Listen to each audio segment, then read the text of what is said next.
में विकास जिस रफ्तार से हो रहा है, उम्मीद से भी दुगना। शायद इतना सोचा नहीं था किसी ने, लेकिन इस विकास का, इस बदलाव का फायदा किसे मिल रहा है?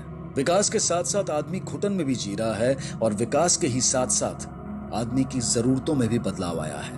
और इस जरूरत को पूरा करने के लिए इंसान सही और गलत का फर्क भूल रहा है। इसका भविष्य बहुत भयानक है।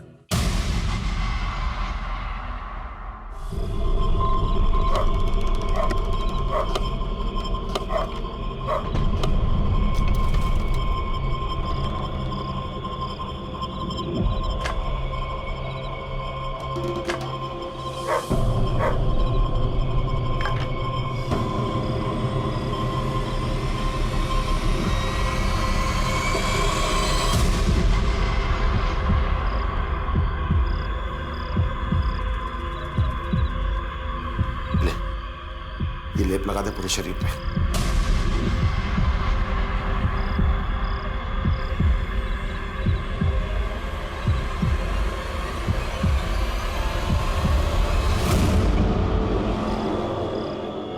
तुम लोग क्या कर रहे हो यहाँ पे? जाओ, खाने का टाइम हो गया, खाना लगाओ, जाओ।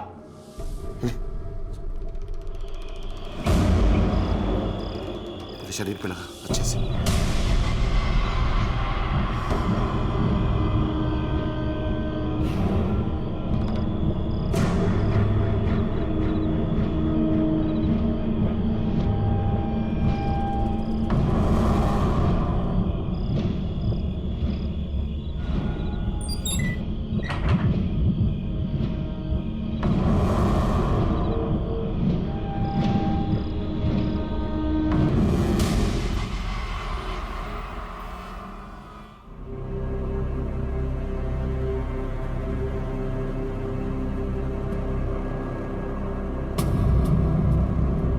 हाथ क्यों कांप रहे तेरे? रात से क्यों है? नहीं, कुछ नहीं पापा।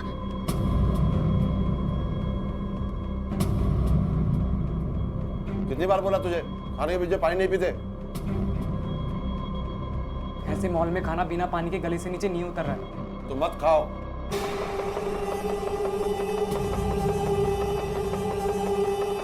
अरे अनमोल, अब तक की घटी घटनाओं को देखकर शायद इस कहानी का सार और सिरा समझ में ना आए, लेकिन एक बात जो साफ हो जाती है वो है इस कहानी के किरदार, जिनमें से एक हैं केदार दीक्षित और दूसरी है एक लाश।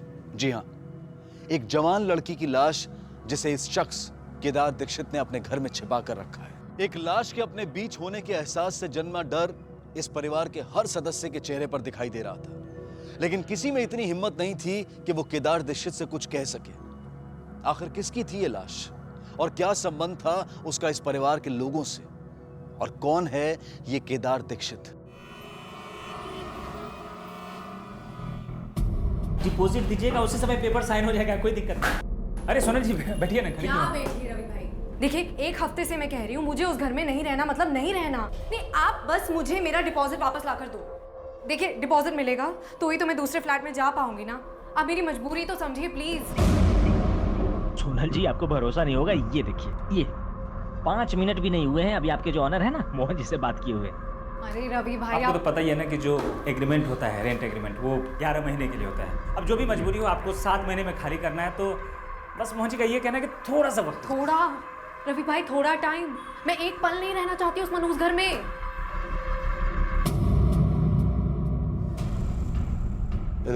एनवेलप में चिट्ठियां हैं। जी सर। अर्जेंट है, कोई लापरवाही नहीं होनी चाहिए।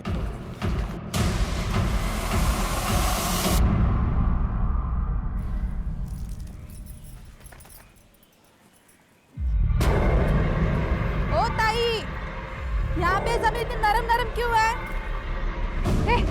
क्या कर रही है तू? हट यहाँ से, हट हट यहाँ से, हट। यहाँ आकर कपड़े क्यों निचोड़ रही है? तुझे बोला था ना सामने कपड़े सुखाने के लिए, घर के पिछाड़े क्यों आई तू? मैं पहले भी तो यहाँ कपड़े सुखाती थी। मुझसे जबान लड़ा रही है? अब तेरी कोई जरूरत नहीं, कल आके तेरा पूरा हिसाब कर लेना। चल यहाँ से निकल। मेरी बात तो सुन ताई, निकल यहाँ से, निकल। क्या हुआ? हाँ? क्या हो रहा था इधर? वो राधा यहाँ आकर कपड़े सुखा रही थी। आप इतने जल्दी कैसे आ गए? मैं कुछ दिन के लिए वैद्य की दुकान बंद किया। दुकान बंद कर दे। ये क्या पागलपन है? घर कैसे चलेगा? घर चलाने का काम मेरा है, तू उसकी चिंता मत कर। और मैं जो कर रहा हूँ पागलपन नहीं है, ये बात अच्छे से समझ ले तू।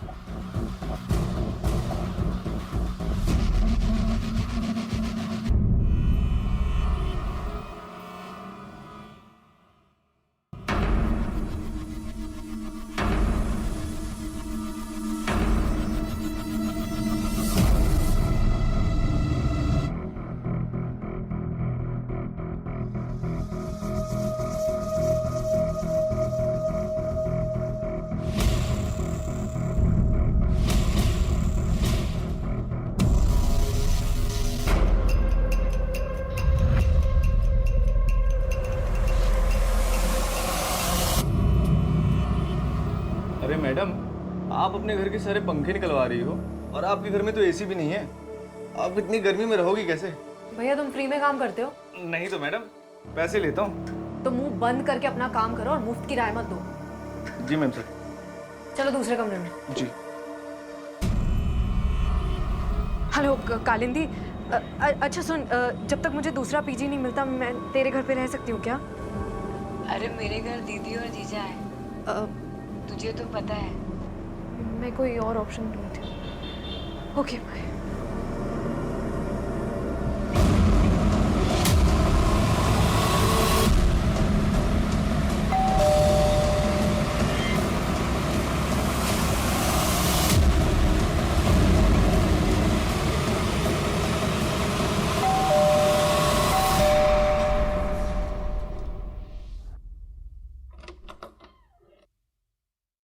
अरे मोहन भाई, आप आइए आइए। देखिए मोहन भाई, आप प्लीज मेरी कंडीशन समझने की कोशिश कीजिए। माता पिता मेरे हैं नहीं, एक भाई है, अपने घर का खर्चा, भाई की पढ़ाई सब मैं ही देख रही हूँ। आप प्लीज मेरा डिपॉजिट का पूरा पैसा लौटा दीजिए ताकि मैं कोई और घर जाके देख लूँ। देख सोनल, दूसरा किराएदार मिलेगा ना, उसकी डिपॉजिट में से तेरे 50,000 लौटा दूंगा। अरे नहीं मिलेगा कोई किराएदार आपको, मनूस है ये घर। रवि भाई भी कह रहे थे उस दिन, पूछिए। अरे नहीं मोहन बाबू, वो बाहर लोग बात कर रहे थे तो निकल गया वो मुँह से। वो लोग मेरे घर को बदनाम कर रहे हैं और तू उन लोग का साथ दे रहा है। नहीं मिलेगा डिपॉजिट वापस। हो सकता है कर लो। हाँ कर लूंगी, निकलवा के रहूंगी डिपॉजिट के पैसे।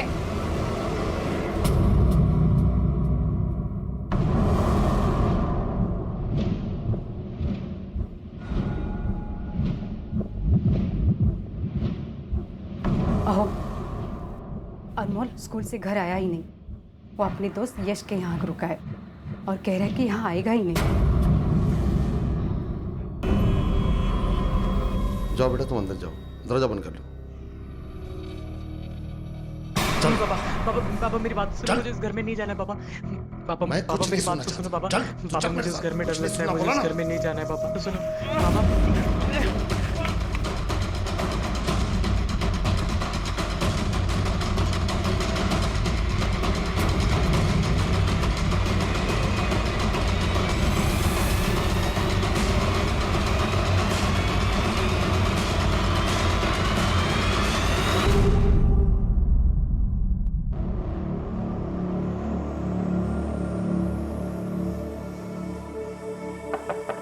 अनमोल,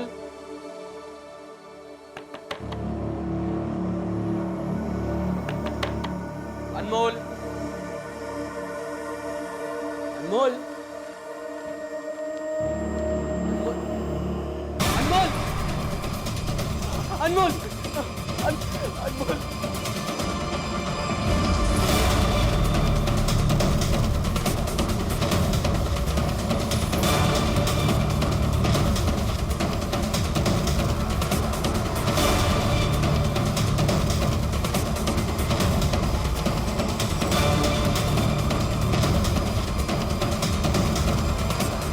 दरवाजे पर फोर्स एंट्री नहीं दिख रही। हो सकता है हत्यारा घर का ही है, कहिए उस हत्यारे को जानता हूँ। ये चिट्ठियां चीफ मिनिस्टर, होम मिनिस्टर और कमिश्नर साहब को लिखी गई हैं। भेजने वाले का नाम केदार दीक्षित है, खोपोली का रहने वाला है। अर्जुन, खोपोली चल के इन चिट्ठियों की सच्चाई के बारे में पता करना पड़ेगा। चलो।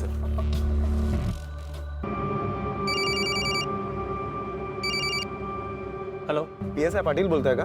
हाँ जी पाटिल बोल रहा हूँ। मैं क्राइम ब्रांच में पीएसआई अर्जुन लोखंडे बोलता हूँ। हाँ बोलिए लोखंडे जी। अच्छा, आपके पुलिस स्टेशन के एरिया में कोई केदार दीक्षित नाम का आदमी रहता है क्या? केदार दीक्षित? हम तो केदार दीक्षित के घर पर ही हैं। क्या?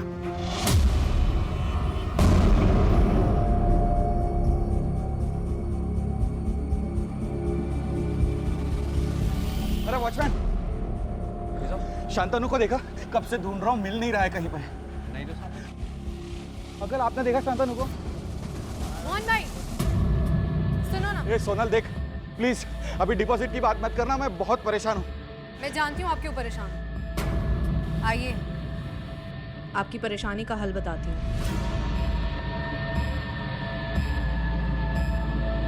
क्या हुआ? क्या बोल रही थी तुम? आप अपने बेटे को ढूंढ रहे हो ना? कहाँ है मेरा बेटा? घबराओ मत, आपका बेटा मेरे पास डिपॉजिट है। आप मेरा 50,000 रुपए का डिपॉजिट ले आओ और अपना डिपॉजिट ले जाओ। 50,000 रुपए के लिए तू उस हद तक गिर गई कि मेरे बेटे को किडनैप कर लिया? अपने बेटे पर बात आई तो आपने भी हाथ पार कर दी, गला पकड़ लिया मेरा। वो 50,000 रुपए मेरे लिए भी बहुत कीमती हैं। तो मोहन भाई, मुझे मेरा पैसा लाके दो और आपका बेटा आपके घर पहुंच जाएगा।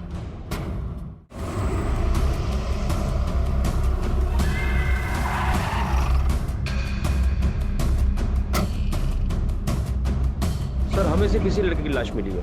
इसका नाम अनमोल है। हमने आस पड़ोस में पूछताछ की। पड़ोसियों के मुताबिक इसकी फैमिली वाले कल रात से ही बाहर गए। लेकिन केदार की जो चिट्ठी हमें मिली है उसमें उसने अपनी बेटी की लाश का जिक्र किया है, जिसकी मौत काफी दिन पहले हो चुकी है। और उस चिट्ठी के मुताबिक उसकी बेटी की लाश इसी घर में है। अर्जुन, घर की अच्छी तरह से तलाशी लो, लाश यहीं कहीं होगी। और सर्च करो, बगा जरा।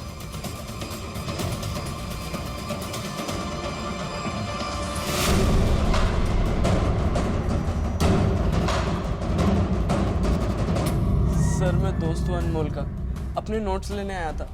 यहाँ आकर देखा तो अनमोल की लाश पड़ी थी।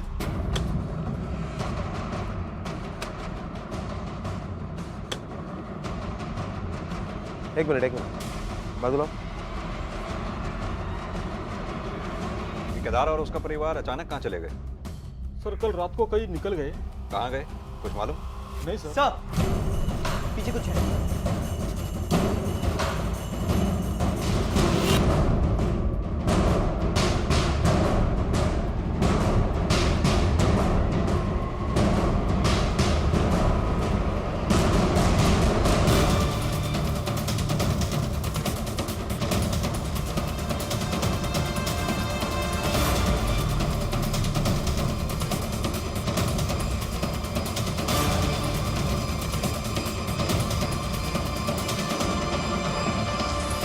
ये नीतू है, केदार भाई की बेटी।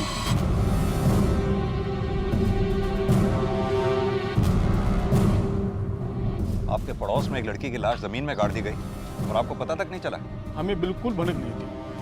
हाँ, लेकिन कुछ दिनों से केदार के घर के बाहर कुत्ते भौंक रहे थे।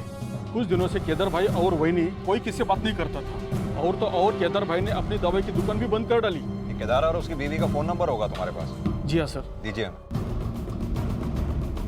बताइए।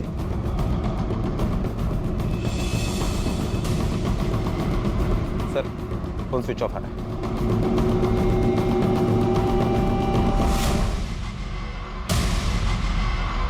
क्राइम ब्रांच ने उन चिट्ठियों की जांच की जो केदार दीक्षित ने न्याय की गुहार लगाते हुए पुलिस के आला अफसरों और नेताओं को लिखी थी। और उन चिट्ठियों के आधार पर जब क्राइम ब्रांच केदार दीक्षित के घर खपोली में पहुंची तो वहां उन्हें मिली केदार के बेटे अनमोल की लाश, और साथ ही उस लड़की की लाश भी मिली जिसे केदार ने अब तक छिपा कर रखा था और जो कि असल में केदार की अपनी बेटी नीतू ही थी।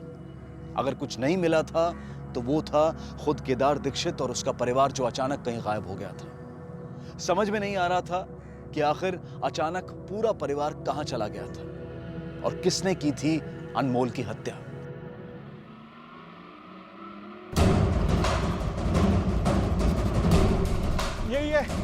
यही है वो लड़की। बोल, मेरा बेटा किधर है? हाँ, इसने मेरे बेटे को किडनैप किया है सर। सर, मैंने किडनैप नहीं किया, मैं तो सिर्फ इन्हें डरा रही हूँ। इनका बेटा है कहाँ? सर आइए सर।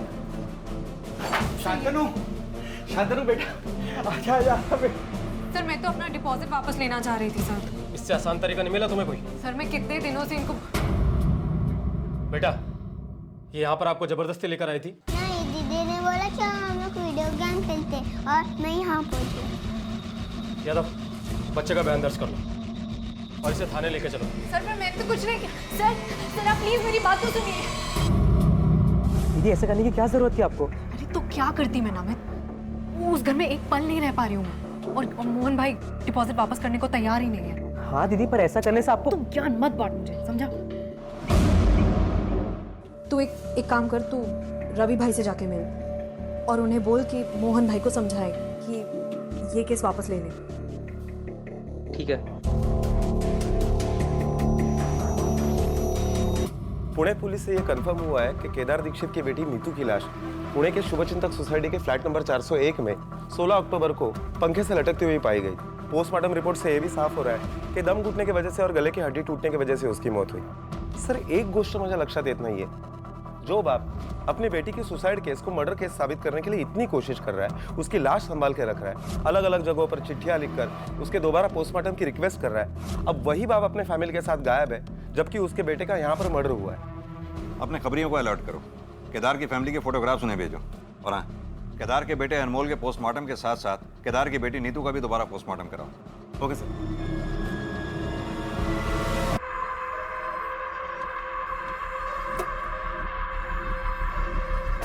ये अनमोल दीक्षित का घर किधर है? काय झाला? वो अंतिम संस्कार का सामान लाया था।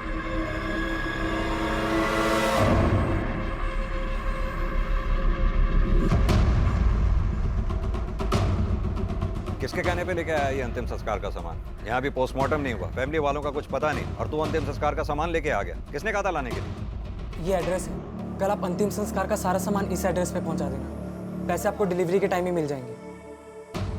क्या यही लड़का था वो? हाँ सर, यही लड़का था। सर, केदार और उसकी पत्नी कविता, इन दोनों के मोबाइल अभी भी स्विच ऑफ ही आ रहे हैं। हमने पता लगाया केदार का मोबाइल खोपोली में स्विच ऑफ हुआ था और उसकी बीबी के मोबाइल का लास्ट लोकेशन नासिक का है। सर, ये अनमोल और नीतू की पोस्टमार्टम रिपोर्ट है। रिपोर्ट के मुताबिक अनमोल की मौत रात 10 से 12 बजे के बीच में हुई है और उसकी मौत सर पर किसी भारी चीज के लगने की वजह से हुई। और नीतू की रिपोर्ट में क्या है? सर, नीतू ने सुसाइड के पहले भारी मात्रा में नींद की दवा खाई थी। उसके सिर पर अंदरूनी चोट भी थी, लेकिन नीतू की मौत की असली वजह फांसी लगना है। लेकिन वो सुसाइड करने के लिए ये सब क्यों करेगी? बड़ी अजीब बात है। पुरानी पोस्टमार्टम रिपोर्ट से नई वाली मैच नहीं कर रही। पहली पोस्टमार्टम रिपोर्ट में ना दवाइयों का जिक्र था, ना ही ब्रेन हेमरेज का। इसका मतलब केदार का दावा सही था कि उसकी बेटी का मर्डर हुआ। केदार दीक्षित और उसका परिवार या तो बहुत ही अलग और अनोखा था, या फिर इनके साथ कोई अनहोनी हुई थी। एक तरफ तो केदार दीक्षित अपनी बेटी की लाश को घर में छिपाकर पुलिस के आला अफसरों से उसके दोबारा पोस्टमार्टम की गुहार लगा रहा था, और वहीं दूसरी तरफ अपने बेटे की लाश को घर पर छोड़कर अपने परिवार के साथ भाग खड़ा हुआ था।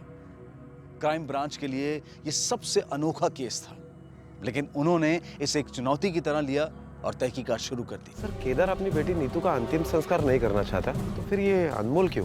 केदार अपनी बेटी की लाश को अपने घर में छुपा के रखना चाहता था। हो सकता है केदार और उसके बेटे अनमोल में तकरार हुई हो और केदार के हाथों अनमोल का कत्ल हो गया हो, और अब पूरा परिवार गायब है। और सबसे पहले हमें केदार और उसकी फैमिली का पता लगाना होगा, क्योंकि अनमोल के मर्डर केस में केदार और उसकी फैमिली वही सबसे बड़े सस्पेक्ट हैं। केदार दीक्षित के हाथ आए बिना इस केस का सुलझना मुश्किल था, इसलिए पुलिस ने जोर शोर से उसकी तलाश शुरू कर दी। साथ ही नीतू के कातिल और उसके कत्ल की वजह को ढूंढने के लिए क्राइम ब्रांच पुणे रवाना हुई। सॉरी सर, डॉक्टर की गलती की वजह से हम भी इस केस को आगे इन्वेस्टिगेट नहीं कर पाए, लेकिन अब हम आपको पूरा कोऑपरेट करेंगे।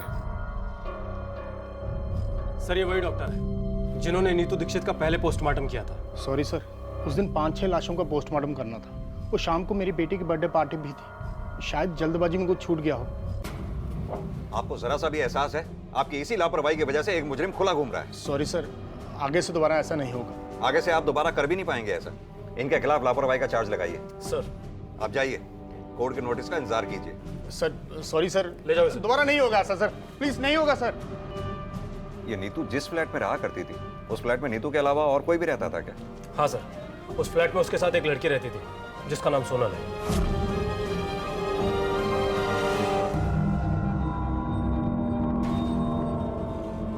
रिक्शा, ऑटो,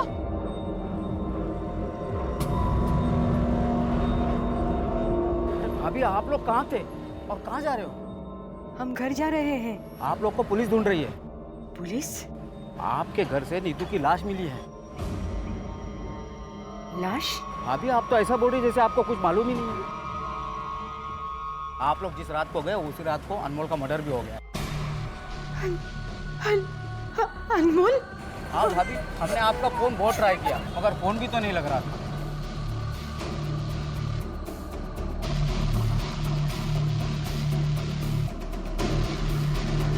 आप लोग सीधा घर चले जाओ, मैं भी पुलिस को फोन कर देता हूँ।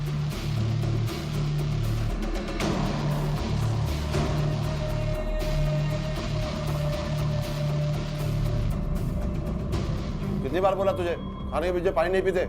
ऐसे मॉल में खाना बिना पानी के गले से नीचे नहीं उतर रहा है। तो मत खाओ। भैया रेलवे स्टेशन चलो। आप लोग जिस रात को गए उसी रात को अनमोल का मर्डर भी हो गया। अब हम घर नहीं जा सकते।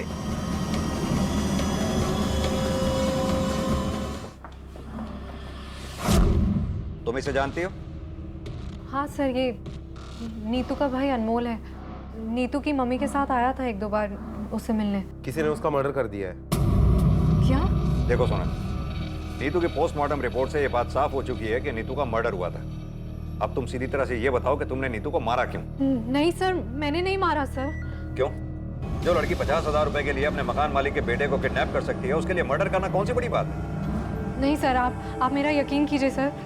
सर मुझे तो अभी तक यही लग रहा था कि नीतू ने सुसाइड किया था। तुम्हें ऐसा क्यों लगता था कि नीतू ने सुसाइड किया होगा? सर मैं, नीतू और रचना, हम तीनों बेस्ट फ्रेंड्स थे सर। मैं और नीतू साथ रहते थे सर, और हमारी बिल्डिंग में रचना 6th फ्लोर पर रहती थी। वो फ्लैट उसके पापा ने उसे गिफ्ट दिया था। शादी के बाद वो और उसका हस्बैंड वहीं रहने वाले थे। 2 महीने पहले उसने अपने ही फ्लैट से कूद के सुसाइड कर लिया। हो सकता है वो भी मर्डर हो। नहीं सर, रचना ने सुसाइड ही किया था क्योंकि हमें उसके हाथ से लिखा हुआ सुसाइड नोट मिला था। क्या रचना के सुसाइड का कारण जानती हो? हाँ सर। सर रचना जिस लड़के से प्यार करती थी उसकी एक एक्सीडेंट में मौत हो गई, और फिर रचना काफ़ी डिप्रेस्ड रहने लगी थी। और फिर रचना के सुसाइड के बाद नीतू हमेशा सिर्फ उसी की बातें करती रहती थी सर वो भी डिप्रेशन में आ गई थी। और नीतू क्या कर रही है? जल जाएगा। पागल हो गई है क्या? ध्यान कहाँ है तेरा? और फिर उसके 2 हफ्ते बाद उसने भी। देख भाई नमित, अब तो इतना लायक तो हो गया कि ट्यूशन से अपना खर्चा निकाल ले, और मेरी कौन सी सैलरी बढ़ रही है? हाँ समझा?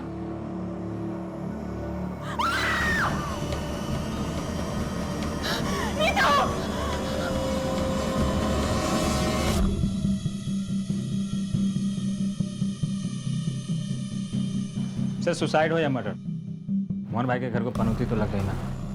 यहाँ 2 लोगों की जान चली गई, तुम्हें फ्लैट की पनौती की पड़ी है। इस फ्लैट में नीतू और सोनल के अलावा और कौन कौन आया जाया करता था? सर फिलहाल तो ये दोनों ही रहती थी, लेकिन नीतू की मौत के 10 दिन पहले तक छाया भी इन लोगों के साथ रहती थी। छाया GRT कॉलेज में इनके साथ ही पढ़ाई करती थी। अर्जुन, इस छाया के बारे में सारी इंफॉर्मेशन निकालो।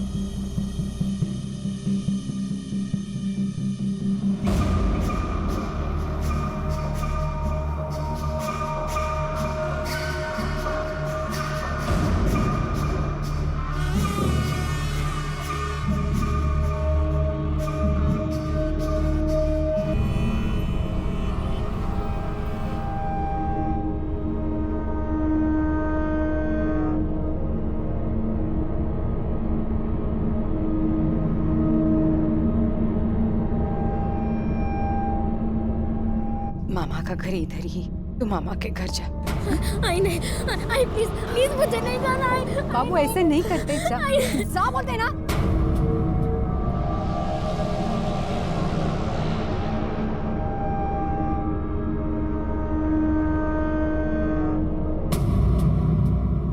छाया, तुमने नीतू का पीजी अचानक क्यों छोड़ दिया था? सर रचना की मौत के बाद उस बिल्डिंग को लोग मनूस बिल्डिंग कहने लगे थे, इसलिए छोड़ दिया। छाया, हमें पता चला है तुम्हारी फैमिली की फाइनेंशियल कंडीशन कुछ ठीक नहीं है। तुमने मेडिकल कॉलेज में स्कॉलरशिप लेने के लिए अप्लाई किया था, फर्स्ट सेमेस्टर में तुम्हारी रैंक सेकंड थी और नीतू की फर्स्ट, और इस सेमेस्टर में तुम नहीं चाहती कि नीतू दोबारा फर्स्ट आए।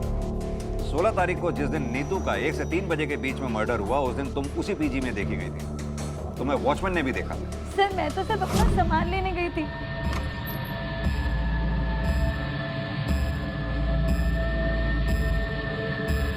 मैं तो नीतू से मिली भी नहीं थी। लेकिन नीतू का पीजी छोड़ने के बाद उस घर की एक चाबी तुमने अपने पास रखी, यानी जो कुछ भी किया पूरी प्लानिंग के साथ किया। सर मैं तो ऐसा कुछ करने का सोच भी नहीं सकती। ऐसा क्यों? क्योंकि सर नेक्स्ट एग्जाम में मैं नीतू से ज्यादा मार्क्स लाने वाली थी। वो कैसे? सर नीतू पढ़ाई में बहुत अच्छी थी, लेकिन इधर उसका दिल पढ़ाई में कम और प्यार में ज्यादा था। प्यार किससे? सर सोनल के भाई नमित से। छाया, अगर तुम्हारी ये बात झूठ निकली ना तो तुम्हारा ही नुकसान होगा। नहीं सर, आप चाहे तो किसी से भी पता कर सकते हैं। सच क्या है झूठ क्या है ये तो हम पता लगा ही लेंगे।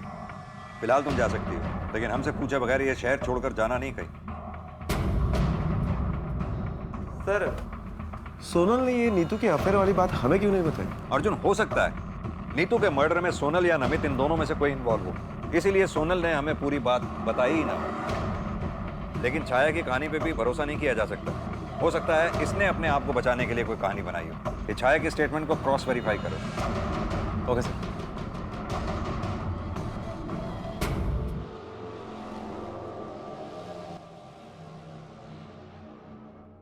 केदार दीक्षित अब भी फरार था।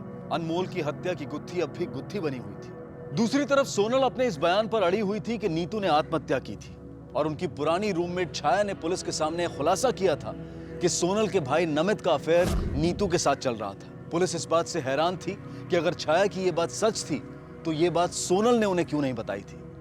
कहीं ऐसा तो नहीं था कि उसका भाई ही नीतू का हत्यारा था, या फिर सोनल ने नीतू को अपने भाई से दूर करने के लिए खुद ही उसे मार डाला था और अब पुलिस को गुमराह करने के लिए यह आत्महत्या की झूठी कहानी सुना रही थी। बहरहाल अब सोनल से सख्ती से पूछताछ की जाने की जरूरत थी, जिसके लिए पुलिस ने उसे दोबारा पुलिस स्टेशन बुलाया।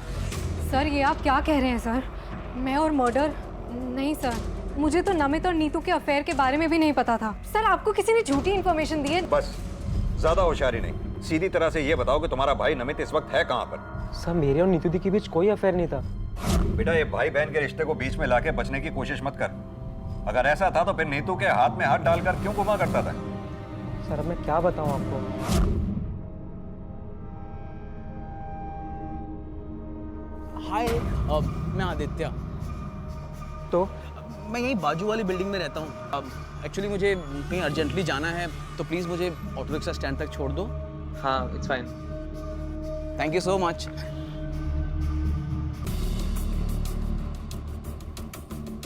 मैं तुम्हारे कंधे पे हाथ रख लूं?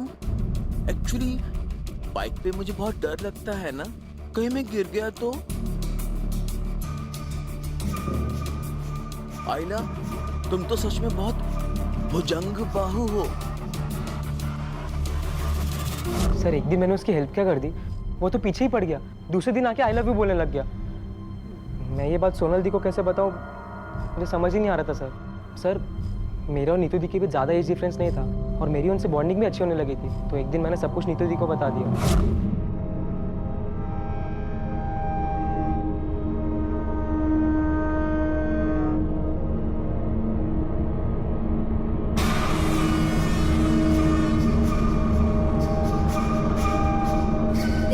एक दो दिन ऐसे ही नाटक करेंगे गर्लफ्रेंड बॉयफ्रेंड होने का, फिर वो समझ जाएगा कि तू उसके टाइप का नहीं और तेरा पीछा भी छोड़ देगा। ये सही है। इस नाटक के बारे में सोनल को मालूम था? नहीं सर, सोनल दी को इसके बारे में कुछ नहीं पता था। मतलब तेरी कहानी सच है या नहीं, इस बात का कोई सबूत या गवाह है ही नहीं। जो गवाह थी नीतू, वो मर चुकी है। मतलब तेरी कहानी झूठ भी हो सकती है, कोई बात नहीं। अब तेरी कहानी का सच आदित्य बताएगा। नहीं सर, मैं बर्दाश्त नहीं कर पाऊंगा सर। तो फिर सच सच बता, तेरे और नमित के बीच में सीन क्या चल रहा है? सिर्फ सीन नहीं सर, ये तो हमारी एक अधूरी प्रेम कहानी है। और इसी अधूरी प्रेम कहानी को पूरा करने के लिए तूने नीतू को मार दिया? नहीं सर, मैं तो खुद के काटे मच्छर को भी नहीं मार सकता हूँ सर, तो मैं नीतू की जान कैसे ले सकता हूँ? क्यों? प्यार में तो लोग दूसरे की जान तक ले लेते हैं। सर प्यार में जान लेना सच्चा प्यार नहीं होता, हैवानियत होती है, वैशीपना होता है।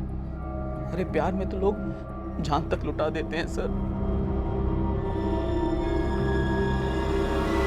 अब पुलिस के सामने सिर्फ दो संभावनाएं बनती थी। पहली, सोनल और उसके भाई नमित में से किसी एक ने या फिर दोनों ने मिलकर नीतू का कत्ल किया था, या फिर नमित से एक तरफा प्यार करने वाले इस लड़के आदित्य ने नीतू को नमित से दूर रखने के लिए उसे मार दिया था। पुलिस ने इन दोनों संभावनाओं को खंगालने की कश्मकश शुरू कर दी, लेकिन वो इस बात से अनजान थी कि जल्द ही उन्हें इस मामले से जुड़ी अब तक की सबसे बड़ी खबर मिलने वाली थी। एक minute sir. Hello, okay, thank you sir. अभी इंफॉर्मेशन मिली है कि केदार के एटीएम कार्ड से नासिक के एरिया से पैसे निकाले गए हैं। नासिक पुलिस को इन्फॉर्म करो, नासिक निकलने की तैयारी करो। सर ये रूम में है, ये रूम में। धोखा दी तू मेरे को। हाँ, मैं पागल नहीं हूँ। छोड़ छोड़ छोड़ मेरे को, छोड़। फसौलस तू मला धोखे से लेके आई मेरे को इधर। फसौलस तू।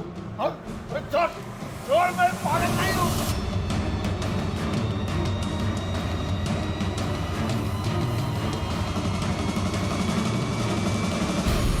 क्या केदार जी, हमें चिट्ठी भेजकर खुद भाग गए? ये लुका छिपी का खेल क्यों खेल रहे हैं हमारे साथ? सर आप मेरी बीवी को समझाइए, ये मुझे पागल समझ रही है। सर अपनी बेटी की लाश घर में कोई रख सकता है क्या? ये कोई समझदार आदमी का काम नहीं, इसलिए मुझे इन्हें यहाँ लाना पड़ा, और वो भी धोखे से। एक बात बताइए केदार जी, आप इतने दावे के साथ कैसे कह सकते हैं कि आपकी बेटी नीतू ने सुसाइड नहीं किया? सर रचना की मौत के बाद जब नीतू का फोन मुझे आया, मुझे रचना के बारे में सुनकर दुख हुआ बेटा। पापा दुख तो मुझे भी बहुत है, बस जिंदगी में कठिन समय तो हर किसी के जीवन में आता है, पर उस कठिनता से उबरने के लिए ऐसा सुसाइड नहीं करना चाहिए, गलत कदम है। जब मुझे नीतू की मौत की खबर मिली तो मुझे इस बात का पूरा यकीन था कि मेरी बेटी कुछ भी कर सकती है, लेकिन आत्महत्या नहीं करती, और यही बात मैंने कविता से भी कही। मुझे पूरा यकीन है हमारी नीतू का मर्डर हुआ, पर मेरी बात कोई सुनने को तैयार ही नहीं है। मेरी समझ में नहीं आ रहा मैं क्या करूं। सबको चिट्ठी भी लिखी, पर आहो हे बगा, मैं कमलेश भैया से बात करती हूँ। उसका एक दोस्त नासिक में विधायक है, वो हमारी जरूर मदद करेगा, और नीतू का दोबारा पोस्टमार्टम भी हो जाएगा। ठीक है मकसद, आज रात जाओ यार। ये किधर लेके आई? ये तो हॉस्पिटल है। आओ, भाई ने यही बुलाया है। मुझे लगा कि इन्हें मेंटल हॉस्पिटल में भर्ती करके मैं वापस चली जाऊंगी। नीतू का अंतिम संस्कार करूंगी ताकि नीतू की आत्मा को शांति मिले। मैंने अनमोल को पूरी तैयारी करने के लिए बोल के रखा था, पंडित साहब मैं जा नहीं सकी क्योंकि यहाँ अस्पताल की कार्रवाई पूरी करनी थी, इसके लिए मुझे यहीं देर हो गई। केदार जी, हमने आपकी बेटी नीतू का दोबारा पोस्टमार्टम किया, और पोस्टमार्टम रिपोर्ट के मुताबिक आपकी बेटी ने सुसाइड नहीं किया था, बल्कि उसका मर्डर हुआ था। बोला था ना मैं।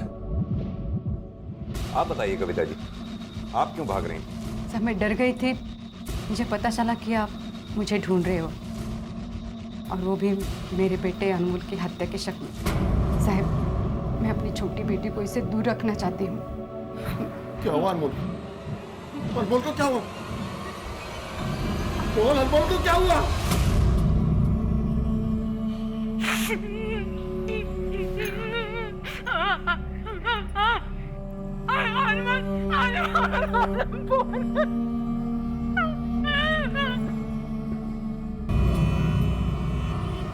सर मुझे लगता है अनमोल के मर्डर से बचने के लिए अपने बीबी के साथ मिलकर केदार ने मेंटल होने का नाटक किया होगा, ताकि अगर हम उसे पकड़ भी ले तो मेडिकल ग्राउंड पर उसे सजा में कुछ राहत मिले।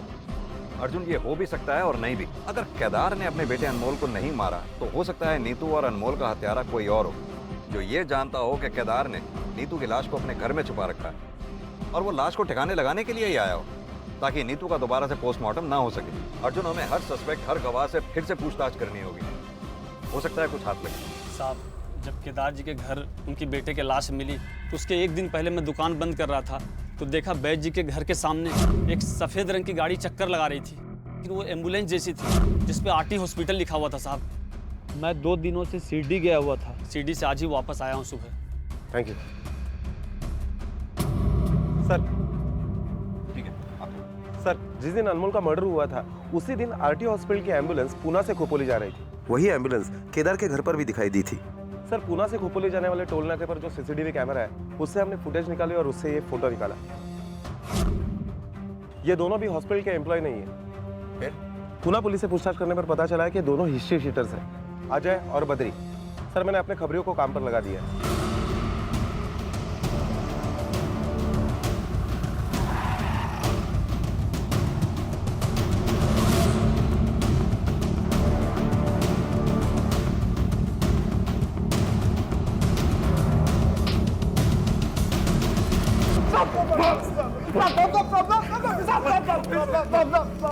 बता, किसके कहने पे केदार दीक्षित के घर में गया था और क्यों गया था?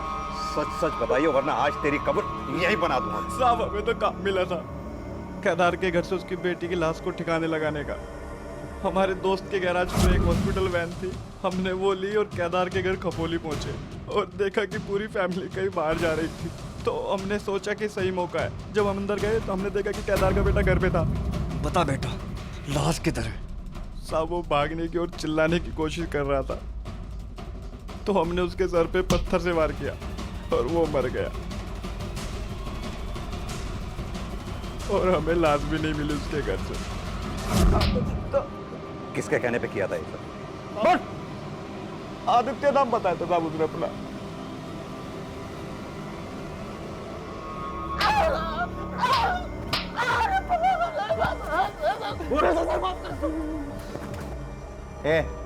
ठीक से देख, यही था ना? नहीं साहब, ये नहीं था वो। ध्यान से देखे से। साहब, सच में ये आदमी नहीं है। मैंने कुछ नहीं किया था। अर्जुन, वो आदमी जो भी था बहुत चालाक है। उसने असली नाम नहीं बताया इसे। वो आदमी जो भी है नीतू को भी जानता है और इस आदित्य को भी। हो सकता है वो आदित्य को फंसाना चाहता हो, और ये भी हो सकता है कि वो आदमी उस सोसाइटी से रिलेटेड हो।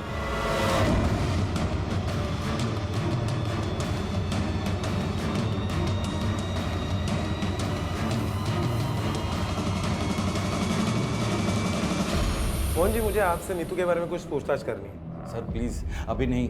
मैं बहुत अर्जेंट से मैं हूँ, मुझे रजिस्ट्रेशन करवाना है। मेरे फ्लैट की डील हो गई है। 5 मिनट तो रुक सकते हैं ना? सर, 90 लाख का फ्लैट में 60 लाख में बेच रहा हूँ। थोड़ा भी लेट हो गया ना और उसका इरादा बदल गया ना तो फिर वो डील कैंसिल कर सकता है। सर, वैसे भी नीतू के मरने के बाद सोनल ने भी फ्लैट खाली कर दिया। अब यहाँ कोई रहने को तैयार नहीं है। वैसे आपका ये फ्लैट खरीद कौन रहा है? हाँ साहब, यही वो आदमी था।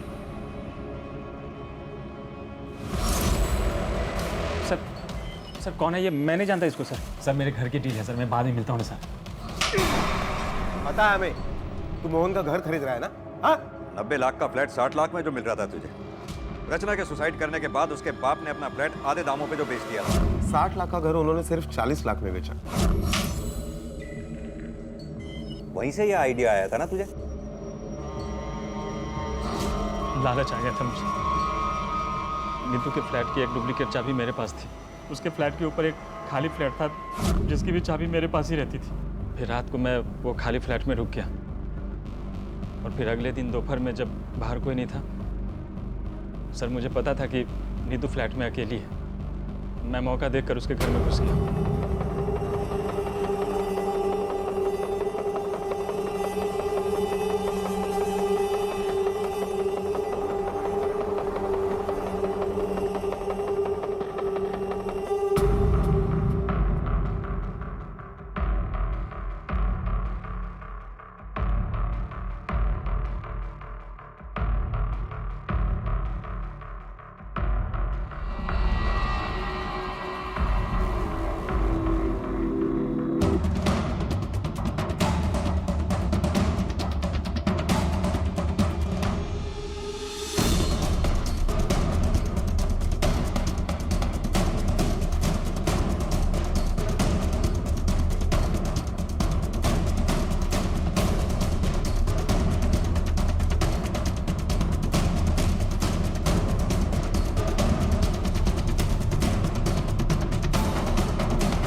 वापस उस खाली फ्लैट में चला गया।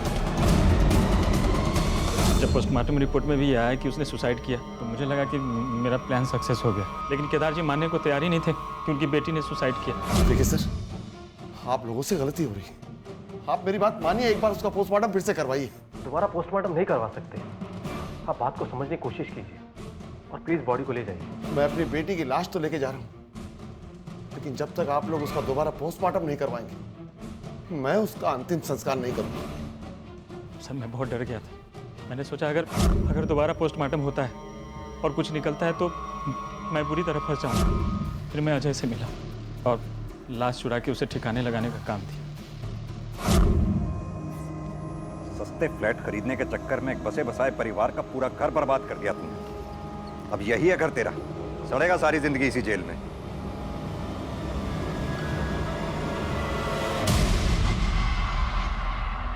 अपने दो जवान बच्चों को खो देने, घर से बेघर होकर मारे मारे फिरने और अपने पूरे परिवार के बर्बाद हो जाने की कीमत पर यह इंसाफ केदार दीक्षित को बहुत महंगा पड़ा। मेडिकल एंट्रेंस एग्जाम में पास हो गई हो।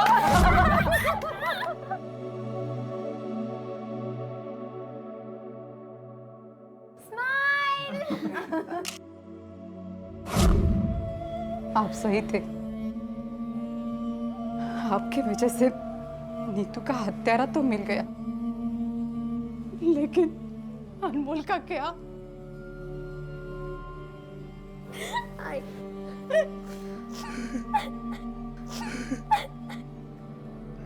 नीतू की ये कहानी उन सभी लोगों के लिए एक बहुत बड़ा सवाल है जो जुर्म, लालच और नाइंसाफी की इस तरह की घटनाओं को सुनकर और पढ़कर अफसोस जताते हुए ये तो कहते हैं कि ये दुनिया अब रहने लायक नहीं रही है, लेकिन इस सच्चाई को पूरी तरह से नजरअंदाज कर देते हैं कि कहीं ना कहीं इन हालात के लिए वो खुद भी जिम्मेदार है।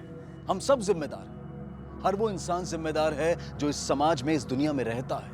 वो एस्टेट एजेंट जिसने अपनी लालच की वजह से नीतू का कत्ल किया, वो किसी दूसरे ग्रह से नहीं आया था, बल्कि हमारे इसी समाज का हिस्सा था। कुछ लोग शायद ये कहेंगे कि किसी एक व्यक्ति की गलती का जिम्मेदार पूरे समाज को कैसे ठहराया जा सकता है, लेकिन इस तर्क में कोई दम नहीं। ये पूरी तरह से खोखला है, क्योंकि किसी भी इंसान को उसकी सोच, उसके परिवार और अपने समाज से मिलती है। अपने बेटे की किसी ऐसी जगह पर पोस्टिंग हो जाने पर जहां पर ऊपरी कमाई अच्छी होती है, हम खुशी में पूरे मोहल्ले में लड्डू बांटते हैं। हम ये कभी नहीं मानते हैं कि हमने हर इंसान में लालच के संस्कार खुद भरे हैं। हमने पैसे को, रुपए को इतना इंपॉर्टेंट बना दिया है कि हर कोई उसे पाना चाहता है, फिर चाहे उसे पाने का रास्ता और तरीका कितना भी गलत क्यों ना हो। अगर हम चाहते हैं कि जो कुछ नीतू और उसके पिता केदार दीक्षित के साथ हुआ वो दोबारा ना हो, तो हमें अपने सामाजिक संस्कारों पर फिर से गौर करना होगा, शायद उन्हें बदलना होगा, वरना इस तरह के हादसे बार बार होते रहेंगे और फिर ये दुनिया वाकई में रहने के लायक नहीं रहेगी। इसी विचार के साथ अब मैं अनूप सोनी आपसे विदा लेता हूं। फिर मुलाकात होगी अगले एपिसोड में एक और चौंका देने वाले केस के साथ। तब तक अपना और अपने परिवार का ख्याल रखें और देखते रहें क्राइम पेट्रोल डायल 100। सबक एक को, सीख हम सबको।